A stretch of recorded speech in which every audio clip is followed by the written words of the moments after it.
Copper is, I think it's a light from Africa. Normally people don't hear a lot of good stories from Africa, but this is a very good story from Africa, where farmers are helping themselves, to win their way out of poverty. The money in the cocoa sector really isn't in the beans that they produce, but it's in the end product, which is the chocolate that is sold outside the country. A bite of chocolate can bring a smile to the faces of young and old alike. Yet how often do we stop to wonder where our chocolate was grown? What labor was invested to make this treasured treat?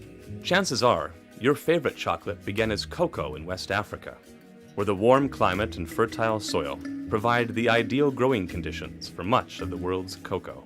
This is a story of cocoa farmers. Farmers who are challenging the injustice of earning pennies a day for their long, hard toil.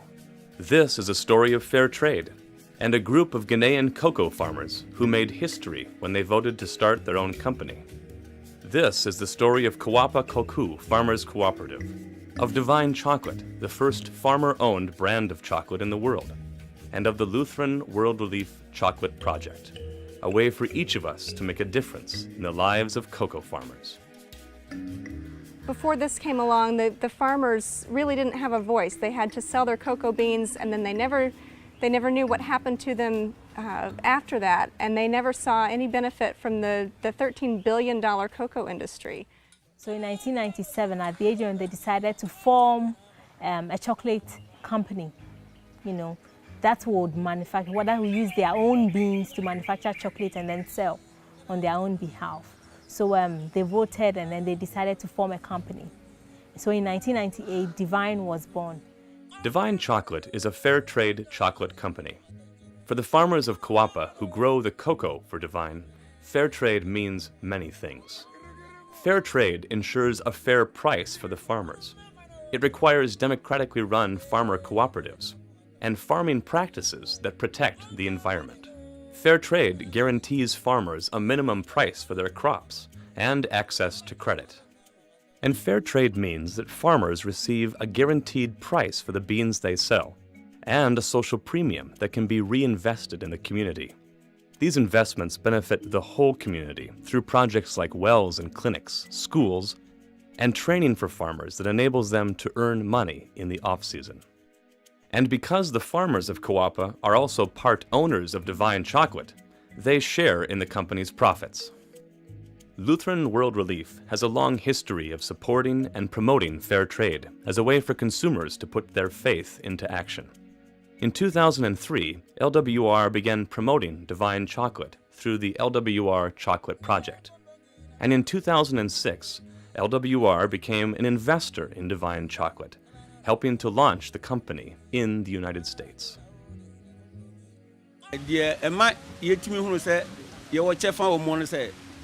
Fair trade no, any Divine Chocolate no, bia afibia omoto yen cocoa no bi. Emma omokoton mayen, nti no kra timi boa ma yenye ska kese e boa ye ekuo no. Afi ma ekuafo no so ho toye efa saa cocoa no omoto eko ebotuma mu ne eko ye chocolate ni ade ni nyina. And so with this business model, the farmers actually are getting a benefit not only from selling their beans as fair trade cocoa beans, but then again when they get a share of the profits of the company. Cocoa farming requires intense labor. During the growing season, cocoa trees require constant attention. And during the harvest season, farmers toil countless hours in the sweltering heat in order to bring the crop in, often rising before the sun and working until dusk. The farmers of Kawapa work hard to ensure that their beans are worthy of the cooperative slogan, Pa Pa Pa, which in Twi, the local language, means the best of the best. After the cocoa pods ripen on the trees, the farmers of Kawapa harvest the pods and extract the beans, which will eventually become chocolate. This harvesting must all be done carefully and by hand, in order to protect the trees. The cocoa beans are then wrapped in banana leaves and left to ferment on the forest floor for 7 days. After fermenting, The beans are transferred to drying racks, where the farmers sort and discard any diseased or broken beans, ensuring that only the very best beans end up in Divine chocolate bars. It is only after this final quality check that the beans are ready to be bagged and sold. So farmers would tell you that before Kwapa came, you would take your beans to the shed. The shed is the place where the weighing is done.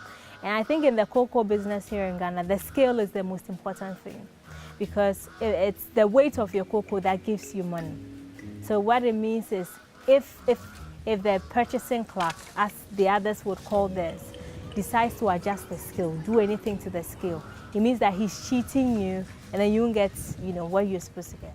Yeah, without fair trade, the farmers do not get, they are not paid fairly. They do not get what they truly deserve for their toil. Yes, without fair trade, they feel more or less cheated for what they produce. But Kwapa calls the person who does the weighing the recorder. And that recorder is also a farmer. So what it means is that he's also farmed, so he knows all the toils that farmers go through. And the most important thing is he's elected by the people themselves. So if you're not a good person, nobody would elect you to weigh their cocoa on their behalf, because it means you are controlling their life, like you have the money.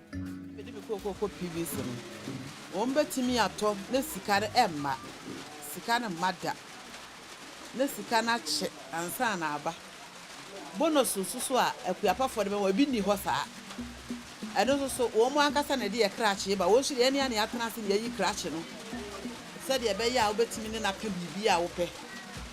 Bibi hia obetimi akọ crash ne nchen na kasa. Na kuapa no enya maaye no na ye say ye ton ma different companies ebi to say PBC and other companies ka ho. Nti kuapa no ba na The benefits of fair trade reach beyond the members of the cooperative to improve the lives of entire communities. In the Nwana society, for example, villagers traditionally gathered water from a nearby stream, one often polluted by waterborne diseases. Using their social premium from fair trade, the farmers elected to build a well. Now the entire village benefits from the cool, clean water. Ansana na yenya nsuo no ni yenyina ye no nsuo wo nsuo ye da wo efre ni biapa en na obi akosa bi na wono nti biapa betu nsuo no ma ye no ma kure nyina kure ni je ni biapa kuo ni nyina ye nyina ni je fa sa nsu pa kuo no betu ma ye no.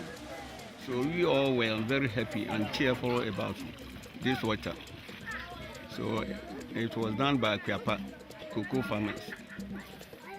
In addition to wells, Kuapa invests in rural schools. About 230 children, ages 5 to 15, attend the Frimprong Abrabrese school, just one of Kuapa's many rural schools that makes education accessible to children in remote villages. It's a great benefit because even though the school is in its third year of establishment, the children are performing better than the older schools here. Well, the school has improved the level of education in the community. To say, for computing, the entire community, none of the schools at this level has got a computer. If I'm not in school now,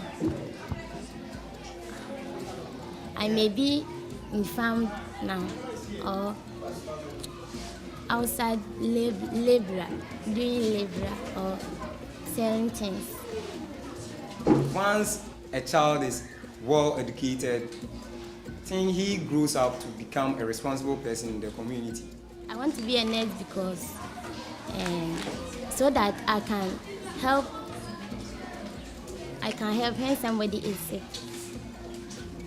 Like Lutheran World Relief, Kuapa Koku works to ensure that women are educated and empowered. The training that women receive through Kuapa means empowerment to start home-based businesses and take leadership roles in their community. The soap makers of Kuapa are just one example of this empowerment at work.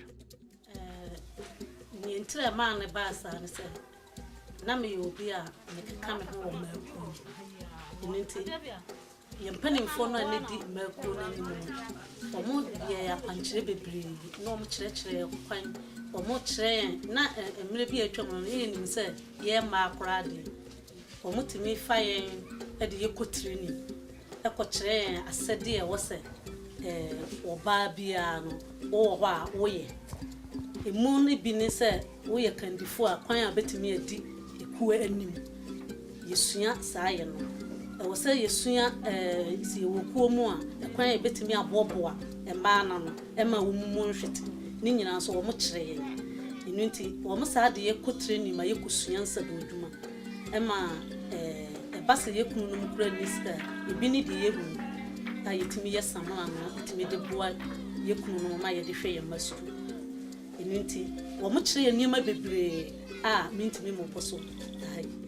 Each bar of divine chocolate that you buy through the LWR Chocolate Project supports the farmers of Kawapa Koku in their quest to improve their lives.